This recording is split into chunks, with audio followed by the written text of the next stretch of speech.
Washington. Chief Washington correspondent Peter Cook is on Capitol Hill, and he joins us right now with Senator Johnny Isakson from Georgia. Peter. That's right. We heard from a Democrat a short time ago, Amy Klobuchar, now joined by Senator Isakson, a member of the Finance Committee, one of those trying to find a bipartisan agreement in all this. First of all, the Senate proposal. Are you going to be able to support this on the floor? I will, and I think it'll get a 75 to 80 vote support tonight. That much tonight? I think so. And what sort of message do you think that sends? All the fighting we've seen back and forth here, and we have this overwhelming bipartisan vote?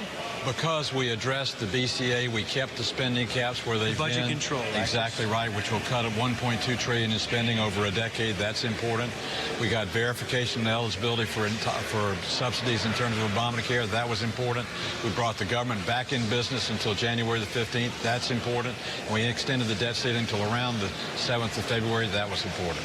You're a good friend with John Boehner. Just shared with you the statement that he issued. He got a standing ovation in the House Republican Conference.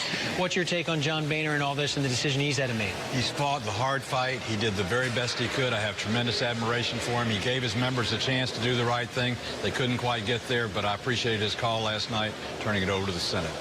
And as you look back at this, was this fight really necessary? Was this counterproductive for Republicans, given what we've seen with the polling? Well, you should never set a goal that's unachievable, and to defund Obamacare or shut down the government was a road too far to reach. President Obama's a Democrat, has the veto pen. The Democrats control the Senate. So you couldn't get there from the beginning. That was probably the flaw in the strategy. We should go back to achievable goals that we can make and account for. And what do you think is an achievable goal when it comes to the budget going forward? Are we going to be right back at this again with the debt ceiling? Is there an opportunity for a bigger deal? Hopefully we'll watch reruns of what's happened the last 3 weeks and learn our lessons so we never let this happen again.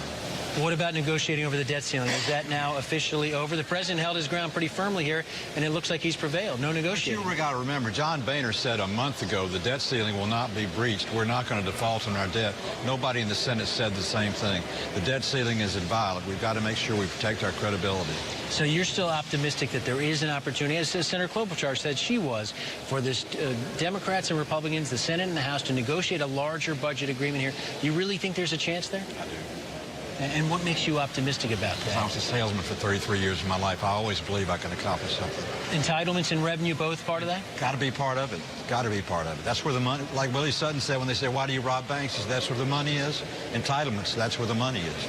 All right. Senator Isakson, thanks very much. Appreciate your time. Senator Isakson of Georgia joining us. Trish, send it back to you in New York. All right. Thanks so much, Peter.